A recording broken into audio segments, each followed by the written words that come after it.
Es que Ecuador no es el único país de América Latina en el que el ejercicio del periodismo representa un peligro para quienes ejercen esta profesión. Hoy, precisamente, Colombia celebra el Día del Periodista y con motivo de esta fecha la Fundación para la Libertad de Prensa, la FLIP, ha hecho público un informe sobre la situación del periodismo en ese país. Informe según el cual Colombia cumple 60 años de espionaje a los profesionales de la información.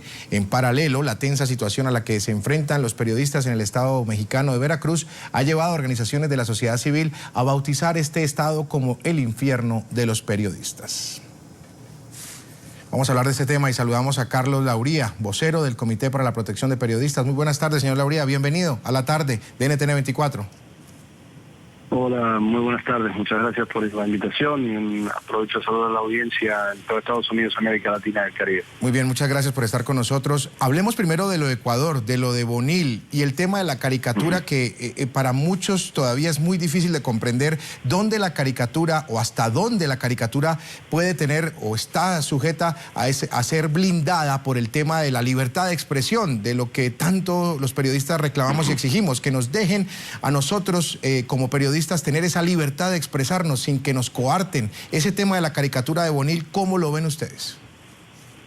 Bueno, claro reflejo de lo que representa la ley de comunicación que ha sido aprobada y promulgada por el presidente Correa, una ley de comunicación que tal vez sea una de las leyes más restrictivas que se han promulgado en materia de regulación de la prensa en América Latina en la última década, y que evidentemente abre las puertas para la censura por parte de las autoridades, como es claramente el caso, ¿verdad?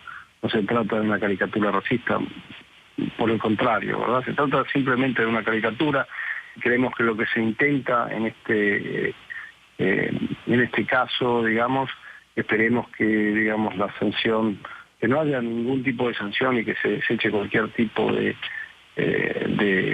medidas, ¿no?, por parte de la Supercom, porque de otro modo nuevamente se estaría claramente estableciendo un claro ataque contra la libertad de expresión. En Ecuador, en los últimos años, nosotros desde el CPJ, igual que organizaciones domésticas e internacionales de libertad de prensa y defensa de los derechos de los periodistas, hemos verificado un deterioro marcado de las condiciones de libertad de prensa y sí se ha producido también una autocensura y una falta de información sobre temas sensibles porque lo que está ocurriendo es muy grave en materia de libertad de prensa. Claro, y para señalar y para resaltar lo que usted nos está expresando en esta respuesta, y es que el tema en Ecuador no es un tema nuevo, es un tema que ya viene, que tiene unos antecedentes y que precisamente con Bonil, con el caricaturista, ya tenía un antecedente hace un año, justamente a principios del año 2014.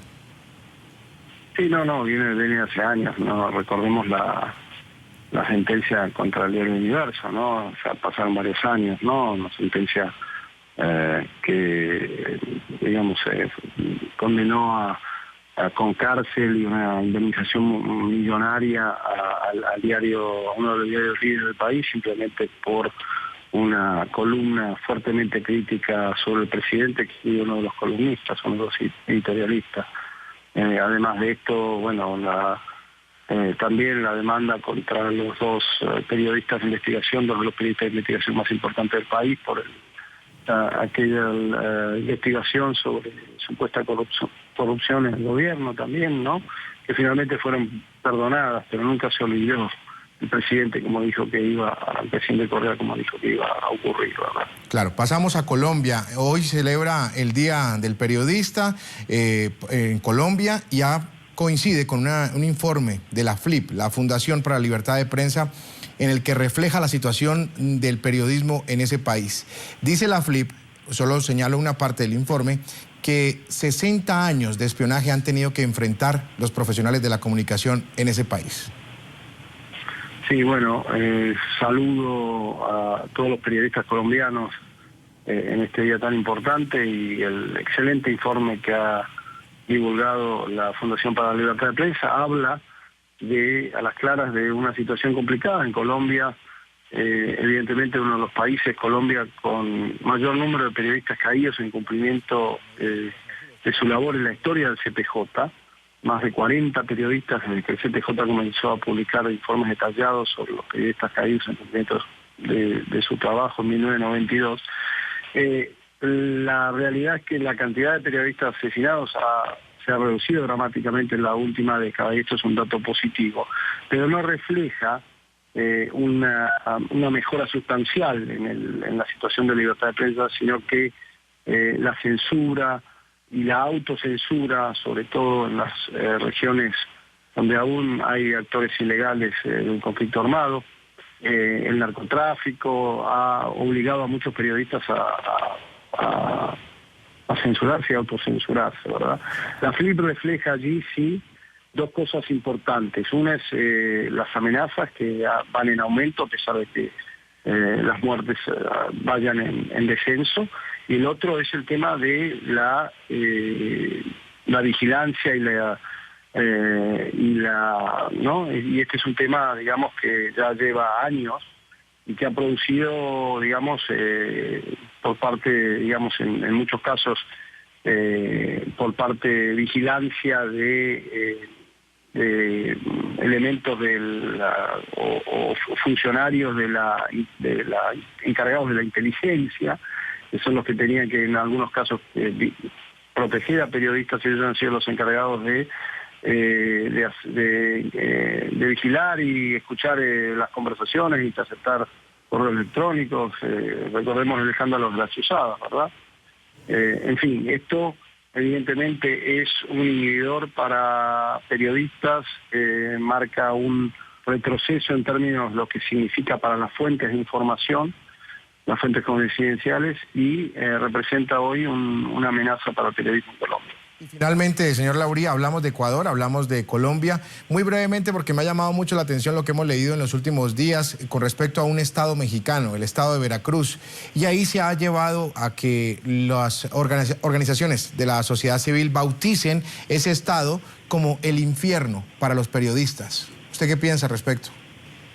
Bueno, sí, hablábamos de Ecuador, Colombia, pero creo que si hablamos de las situaciones más graves que se viven en el hemisferio en términos de lo que representa para la violencia, para la vida de los periodistas, no podemos dejar de mencionar a México. México se ha convertido en uno de los países más peligrosos, no solo para la prensa, no solo en el hemisferio, sino en el mundo, ¿no? Y en los últimos 7 años, las cifras permiten confirmarlo, ¿no? Más de 50 periodistas han sido asesinados o han desaparecido solo en los últimos 7 años. Las cifras son por demás abrumadoras, y en Veracruz es un ejemplo de ello, claro, ¿no? Desde la asunción del gobernador Duarte, en 2011, han sido asesinados en relación directa con su trabajo 4 periodistas, otros 6 casos de asesinatos que pueden tener relación, además de 3 periodistas desaparecidos.